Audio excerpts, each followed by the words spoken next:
We now have plausible evidence that the next Minecraft drop will update the oceans, which is interesting because didn't we just get the update aquatic like 2 years ago, right? Well, bad news, Ethan Weld, you're officially old because that update actually came out in 2018. That's over 7 years ago now, or this many days, which means the update aquatic is old enough to make a Surviving in Hardcore full movie, for some reason always in capitals. This is something which is interesting, but what would they actually make in a second update aquatic? Well, let's go into it today because this is QnA Saturday, and predictably, lots of the comments have been ideas about what they'd like to see in an ocean update, and my favourite one is this from Daniel Connors. Wild idea, what if they resorted the world so that the sea level was at 0? This would make so much more sense than the current naming system. Obviously, Minecraft put 0 as Bedrock before, but now that we have minus numbers anyway, wouldn't it make sense for it to go down to minus 128 and then go only up to Y256? It would be much rounder, it would make far more sense, and I'm just saying it would be the perfect way to actually rekajigger the oceans. Although Sergeant Banafi brings up a good point, which is that Nautiluses are a type of cold water sea creature that have a shell, hence the Nautilus shell in the game. They just never made a mob for it. And this brings up an important but painful correction that a lot of YouTubers would brush over, but I think it's important to make. I gathered all of the information that Mojang had said about oceans for that video, and I wrote down the hint, which was actually Nautilus as conduit in my notes, because it's the only thing that is crafted using the Nautilus shell, but the actual thing that John leaked was Nautilus. And so it's entirely possible that there's either going to be a new way to get the Nautilus, maybe a mob like Sergeant Banafi here suggests, or maybe indeed it could be that there's a new recipe that uses it that is unrelated to the conduit. I mean, personally, I think if you were going to change something about the conduit, it would be to do with the heart of the sea, but maybe that's just me. Polstis also says, why don't they make the copper armor used for diving underwater like those old diving outfits? I would love this. Mojang is currently trying to give other armor sets outside of diamond and netherite some form of identity, which is why you need gold armor for the nether or leather boots for when you're in the mountains. What if copper armor could be crafted into something like a diving suit? And personally, I think everyone is thinking of this like it could give you more time underwater.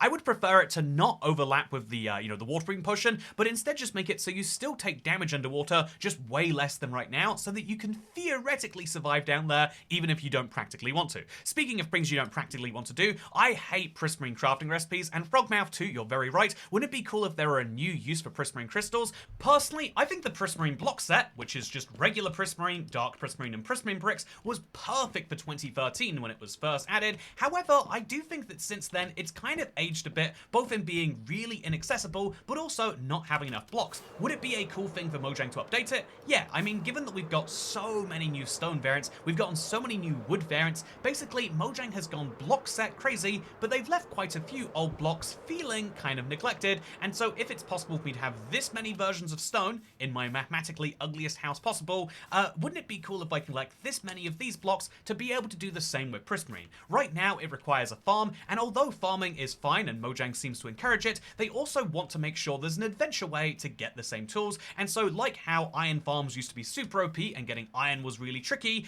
they made raw iron so you could actually use fortune on it. It'd be cool if they did something similar with prismarine, making it easier to craft or easier to get crystals, or maybe a combination of both, which also has a new block. That's all I'm saying would be a good idea. But you know what else is a good idea? This comment from DJ Mace 9209, because the last ocean update was amazing. I would love another one, perhaps one that focuses on adding new boats and actual moving ships that you can build, or something that makes the most of the new world depth and adds trenches that you can dive into with new resources to mine, creatures to encounter, and maybe even structures to explore. Yes, 100% agree. I think that the first half of this is a bit messy because they did update boats recently with both the raft, weirdly enough, and also the chest boat, but I think that specifically having a new mega trench, a new type of ocean to explore, would be a fun piece of mid to late game content. In the same way that it's fun to look for a pale garden or an ancient city, it would be fun to specifically try to find one of these trenches and go down there once you've gotten to the point where you have water breathing potions, or maybe if you're going janky in the early game, you could tie in the copper armor to there too. But I think there are so many great ideas for what a water drop could do, and although I do have to give another clarification that Mojang can do anything, we've had many times before where we're pretty sure that something has been true, and it hasn't always happened. The example I brought up in my video earlier this week was horses. Didn't Mojang say a horse update was coming though?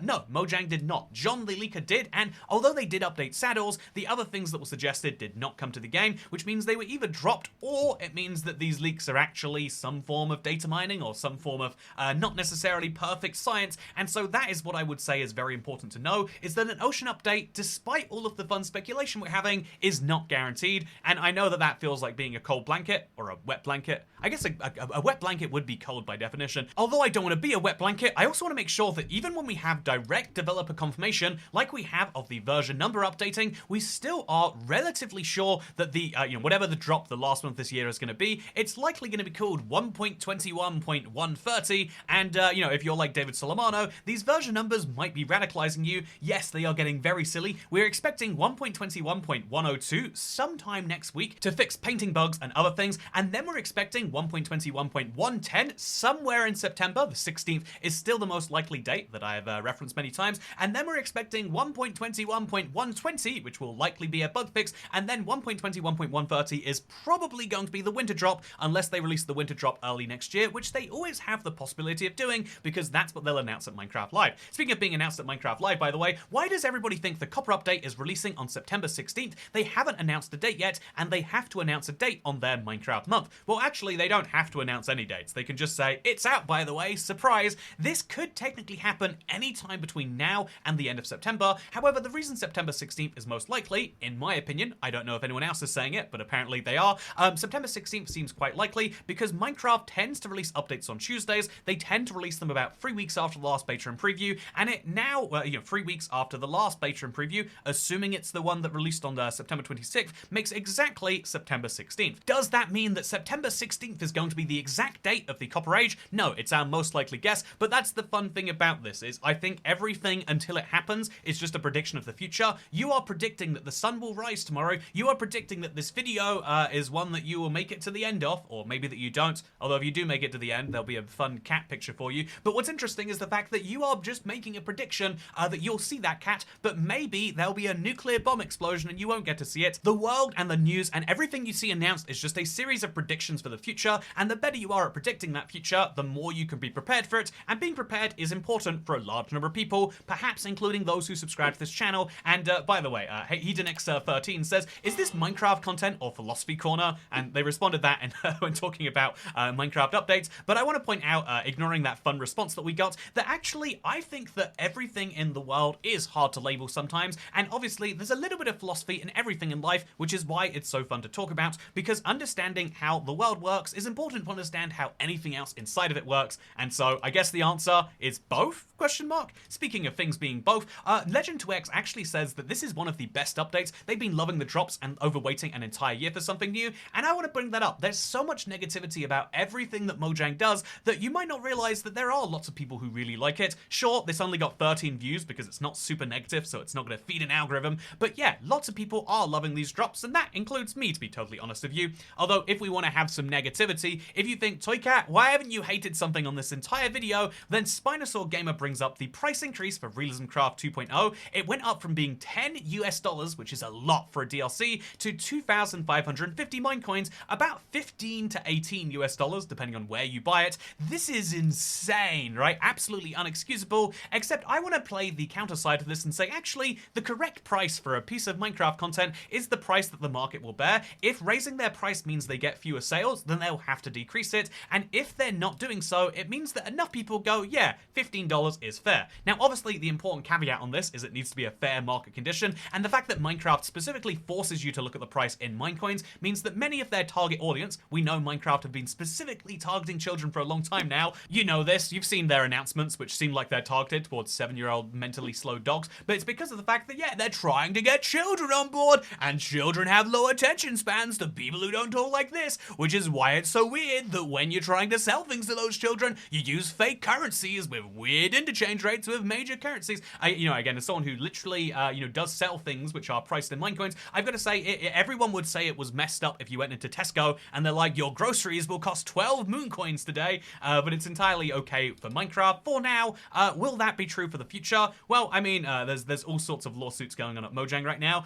We'll see how well those go. Speaking of seeing how well things go, I have an interesting comment from this Rose Rem, who says, to go off on your point at the end about Mojang hinting a bunch of stuff over and over and what's likely, I'm failing to remember what it's called, but there's a psychological thing where people think that if they're looking for hints, they're going to find hints, and I'm failing to think about what it could be called. It's the something bias that I'm failing to remember, and Rose Rem, just so you know, that's confirmation bias, and it's very real. A lot of people do when you start. This is why if you are a scientist, if you are anyone in any field where you want to actually know truth, you don't don't go in with a preconceived notion of what you expect to find. You want to experiment and be okay with either outcome. When this is why if you ever try to look into political, research, it ends up being wildly skewed, because if you want to find data that makes, I don't know, for example, guns look really good, you can find that data. If you want to find examples that make guns look really bad, you can. If you want to find examples of countries with privatized, trains or healthcare looking good, you can find them. If you want to find examples of the opposite, public healthcare being good or bad, you can always find data points that will support your case if you're trying to build your case first and finding the data last.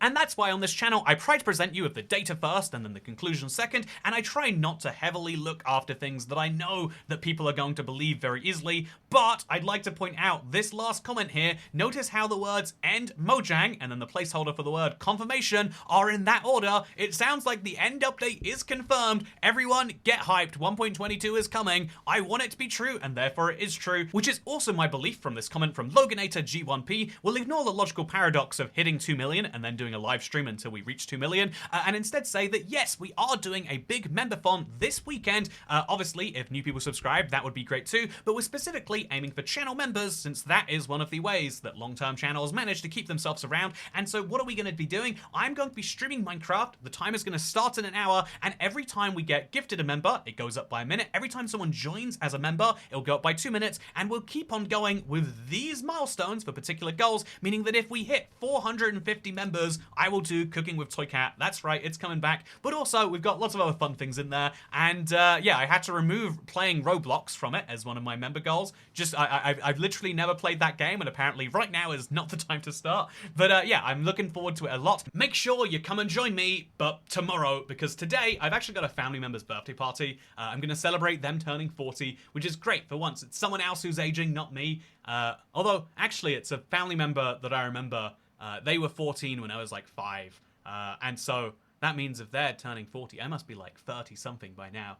Jesus. Anyway, the important thing is I'll be doing that because the end update is the fact that we will all end, and that's your update to be confirmed. Although actually, I'd like to point out that I'm excited for Minecraft Live. I would predict that we're seeing their big announcement of the date maybe this weekend, but more likely next week or the week after. But what's interesting is this idea that like they could be announcing an ocean update. It's our most likely single idea, but they could also be announcing something that just has some tie to Nautilus in some other weird way. And I'd love for you to comment what you think those are, so that while I'm having a conversation that's gotten a little bit accidentally too political with a family member that I'm not comfortable enough saying, ooh, I think that's incorrect. Well, I can read your comments as a way to get away from that, and I'd love to hear what you think Nautilus could mean, because it's the word Nautilus, not conduit. Important correction. One more time. Anyway, goodbye. See you next time.